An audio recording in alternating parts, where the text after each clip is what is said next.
The children's Portugal study, conducted by Dr. James Woods and others, was published in Environmental Health Perspective and was supposed to be done to once and for all evaluate the safety or harmful effects from amalgams. It was sponsored by the U.S. government. And it is widely quoted by many health and dental organizations and faculties as evidence that mercury amalgam fillings are safe. There are some inherent flaws in the published Portugal studies. The way Dr. Woods categorized the children into amalgam and non-amalgam groups is a strong example of how the data may not have been represented. David and Mark Geyer describe the reason why Woods' work only showed a weak relationship of mercury in the urine due to mercury released from so-called silver amalgam fillings. And at first blush, you might think that makes sense. He's comparing amalgam versus composites. But wait a minute.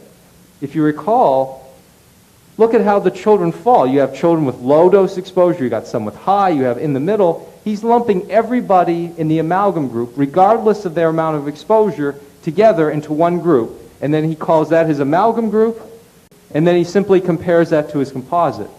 That's not a fair comparison. What about the dose-dependent effect? And there's a general principle in epidemiology. The more noise you have, the less likely things are to be statistical.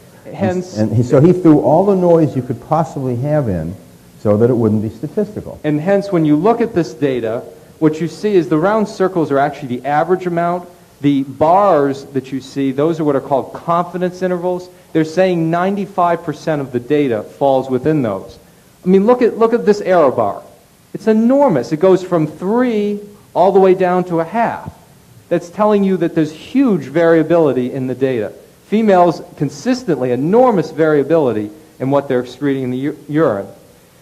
Dr. Paul G. King requested the data for the Portugal study from Dr. Woods. He wrote an email to Dr. Woods saying, it was very interesting to read your studies. Would you please send to me the raw data for your analysis? And being an NIH-sponsored study, technically Dr. Woods had to turn over that data. Eventually he actually turned it over. And so we have been able to obtain all of the raw data from this trial. Looking at this data, we have now, this is one of our studies that's under consideration for publication. We tried to look at this a totally different way. As I said, we're very interested in dose of mercury versus, in this case, urinary mercury levels. And when we did this, we found that there was an incredibly strong correlation between the amount of amalgam exposure and urinary mercury concentration. And this is from the statistical model. The p-value is less than 0.00001. It's incredibly significant. And what this is telling us is that the number of amalgam fillings is directly related to the amount of urinary mercury, and that it follows a dose-dependent fashion, which is exactly what the biology would predict. Now, this is the study that's much more interesting to me, which is to look at urinary porphyrins. Urinary porphyrins are a very interesting piece of science, and I'll give you some background information. This is really now starting to move into amalgams, not just having exposure, but having serious potential adverse outcomes. Porphyrins are molecules at various stages in the pathway that leads to the manufacturing of heme in all human cells. One of the many duties of heme is to serve as an essential component for hemoglobin, which in turn is essential for the delivery of oxygen to our cells. There are several stages and therefore several different porphyrins. Each stage requires an enzyme to transform the porphyrin to the next stage. The enzymes URRD and CPOX, these two, are very exquisitely inhibited by mercury, and virtually only mercury. When that happens, what you find is that these 3 porphyrins, which are excreted out in the urine, become very high. Pentacarboxyl-porphyrin, precopropporphyrin, and coproporphyrin. So when you measure urinary porphyrins, these are derivatives of the heme synthesis pathway in the kidney. As we all know, mercury really likes to go to 2 places in the body, the brain and the kidney. And this provides a very good estimate of mercury body burden.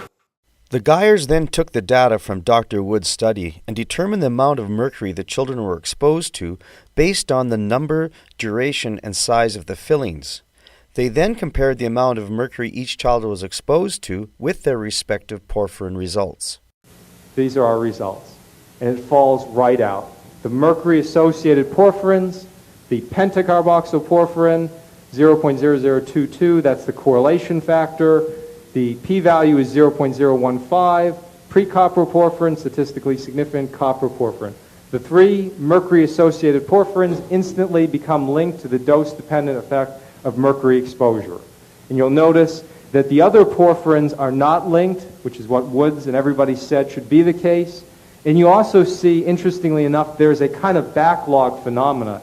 If you remember the biochemistry, the enzymes involved with these, this is what's directly inhibited by mercury. You might expect that there should be a very, very subtle sort of backlog. And you see how hexa, the p-value is 0.073. It's not significant, a little bit of effect. You get to hepta, 0.28, euro, 0.38. They back up in the pathway a little bit, so you actually see that in this. The biological exquisiteness of this, I just can't, it's amazing the level that you could look at these children, multiple observations, multiple exposure to find that level of correlation is just amazing. It confirms absolutely the biochemistry, and it unfortunately confirms that mercury exposure is contributing to mercury body burden, and the mercury from the teeth, that is. In other words, the data from the Portugal study conducted by Dr. James Woods and others actually confirms that not only does increased size, number, and time exposure to mercury amalgam fillings increase mercury in the urine, but also decreases the efficiency of heme production because of its inhibitory effects on enzymes in the human cell. Mercury from silver amalgam fillings, then, is not only contributing to mercury burden, but also negatively affecting basic functions of the human body. A conclusion of safety based on this data cannot be made. On the contrary, it is clear that even a relatively short exposure of 8 years to what would seemingly be very small amounts of mercury from amalgam fillings can still cause disruption of cell function, and therefore mercury amalgam fillings can only be classified as unsafe.